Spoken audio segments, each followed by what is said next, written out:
Hi all, this is Denise, and I'm here today with a speeded up version of a demo I did in my recent class, What's Underneath. And this class was all about the layers that we create underneath with papers, and I have relief stencils here that I did with joint compound. And now I'm covering all that up. I'm creating the history. I'm letting all of that go underneath. And I'm using just an opaque paint, a kind of a thin coat that I'm putting on with a color shaper. And I then come back with a dry paper towel and rub through some of that, wet my paper towel, and then come back and even expose more of the colors and more of the papers that I have underneath. And the important thing is here is letting things go. Not everything can be important, so some things just have to go. And other things get to reveal themselves and could possibly be part of the painting. Before I got started, I added some blue tape and I taped some of the underpainting over. So I'm pulling that paint off, the tape off, and now I'm going in with an oil pastel and just creating some marks, just some scribbles, just having fun with it. I'm not really so concerned with what the subject is that I'm painting. I'm more looking at it now as just getting layers and coverage on my surface. So the oil pastels, of course, don't dry. Oil pastels, unlike oil sticks or oil paints, the oil pastels don't dry. So as I'm going, I'm using varathane, and I'm using an outdoor varathane. It's just a house varathane that you can pick up at a hardware store. And the outdoor has UV protection. So I'm putting a seal coat over all of the oil pastels and kind of seal those in so I can work over them. And then once that happened, there's a lot of stuff going on here. Then once that happened, I've gone back in with sandpaper and just kind of exposing some more of what is going on underneath. I went over the relief stencils to kind of pull those out again. And then I'm taking a scratchy sponge and doing the same thing. Just scratching out and pulling some of the paint up. So once that's all done, I'm at a spot now where I can mix up a transparent glaze. And in this case, I used azurite blue, I believe, and mixed it with a little bit of liquid medium. I think I'm using liquid gloss medium. And I really didn't need to because the azurite really is pretty transparent. So I'm just putting a coat of that over just about everything. It harmonizes and it unifies everything, and it kind of brings everything back together. Now, let me just say that this painting has a long way to go, and in this video you won't see it be complete. But these are many of the steps that I take to build up the history of the painting. So now I'm going in with a dry towel again, dry paper towel, and rubbing off some of that transparent glaze.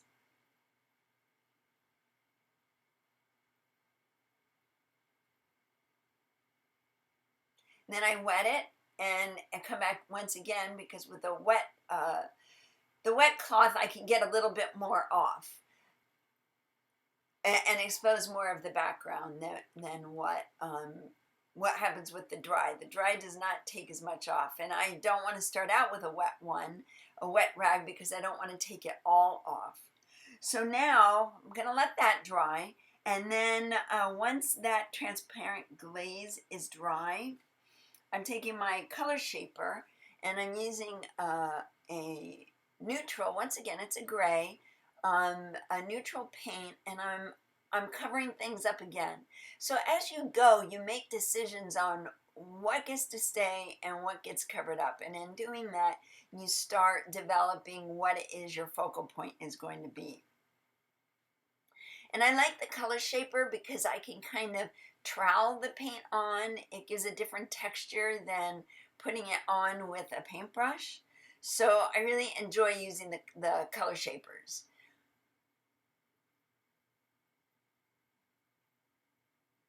It also helps keep you from getting too detailed at this point. This is not a point where any detail should be happening. Nothing is really precious at this point. So it's a good, the color shapers work really great for that. The small little color shaper I love because I can scrape paint off, and right where I was scraping, there's a verse under there that I didn't want to lose. So I was able to scrape the paint off with that. One of my favorite mark making tools is a bamboo skewer, and you can use either end, either the back end, which is will make a bigger mark, a larger mark, or the tip will make a little scratchy mark. But I like to go into this wet paint and just create some marks and then come back with my color shaper and knock them down a little bit so they don't look so perfect. So now I've kind of, once again, eliminated things from the painting. And each thing that you do, you're making a decision what your next step is going to be. Now, I do have a color palette that I'm working with here. So I'm going to go back to the gold green, and I'm going to do a transparent wash, more random, with the gold green. And these may not be the colors that end up showing up in the finished painting, but they will, I will have them peeking through, and they will be part of the color palette in my painting. I especially love how the relief stencils, the letters, take paint and then you rub it off, and it really builds up a really nice history of the paints around those letters. Once again, rubbing off, pulling it so some of that gray still comes through. And what's next? What am I up to next? So I do have a color chart, and I do my color charts. I do have another video on doing a complementary color chart. So my complementary colors on this piece were alizarin crimson and green gold. And now I'm pulling out the alizarin crimson, and I'm just adding chunks of colors of that in. I'm not actually painting anything. I'm just looking at it composition wise, and where would the colors work? Where do I need color added? And I'm adding in the alizarin. Just creating shapes, and some of these things may be covered up, but I will go back and forth with the colors.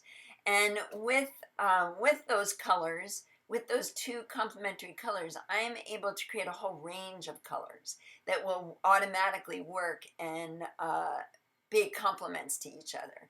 So I'm mixing up here, I believe I'm mixing up a lighter version of the alizarin. I'd really like to have, I'd like to have a variation of color. That's what I'm going for.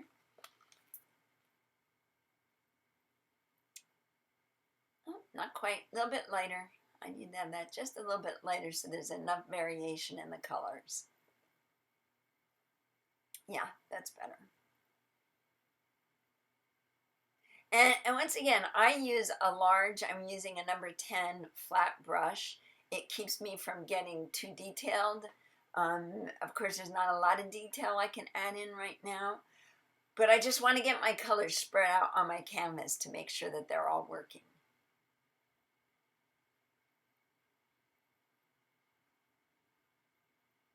Now I'm taking my favorite tool, my black Stabilo pencil, and I'm kind of defining my shape. And it looks like I'm going to be doing, I'll give you a hint, I'm going to be doing flowers. So I'm creating my vase. I do like line work in my paintings, vertical and horizontal lines that kind of section things off. And I love doing it with a Stabilo pencil. It's, like I said, it's my favorite tool. Then I take a wet paintbrush and hit some of that pencil, because it is water soluble, and create some lost and found edges with my drawing. I can go back and I can wipe off some of it, so I don't have a straight dark line, black line. I can, have a varied line. And then once I get that done, I do a coat of a sealer right over my Stabilo. And the trick with that, so you don't smear it, is just do one stroke and you're done. One stroke over the pencil and leave it alone. If you go back and do a second and third coat, you're going to smear the Stabilo pencil.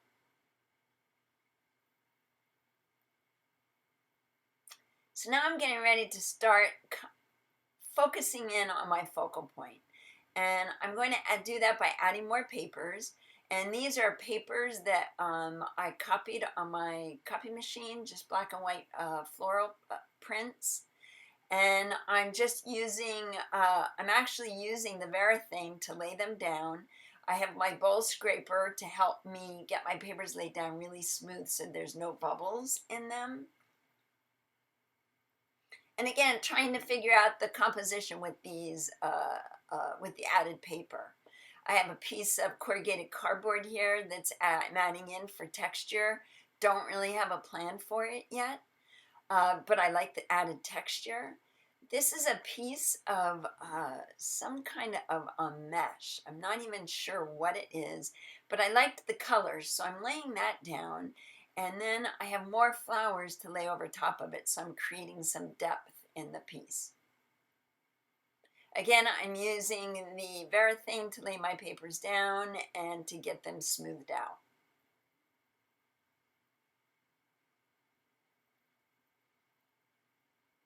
Now, just so you know, I'm not talking to myself here. This was a video from my class, so it was a demo and instruction video. So I'm explaining as I go along what exactly I'm doing. And here I'm taking yet another transparent wash, and I'm doing that with Payne's Gray.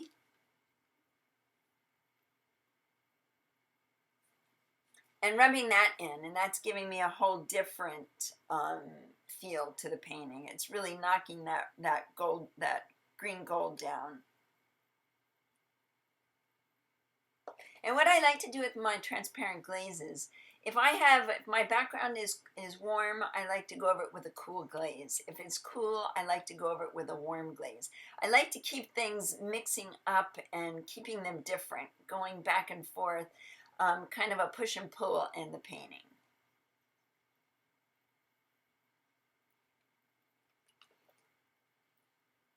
So I'm working that Payne's Gray in.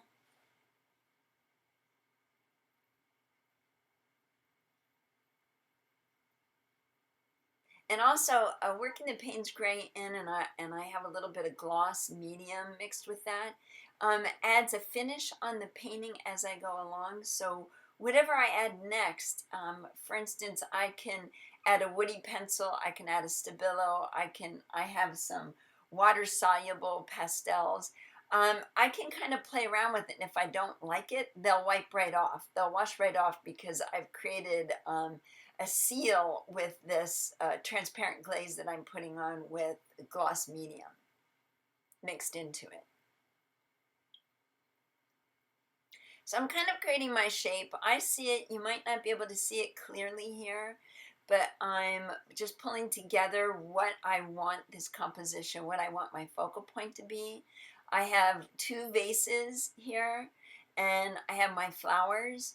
I'll go back in and I will paint over those flowers so that they stand out more. But this is a good start to get going. And it gives me a good base to work on. It definitely takes away a white canvas. And by the way, this was started on a painting that I had already done, and I use all my old paintings that I'm not happy with and go right over them.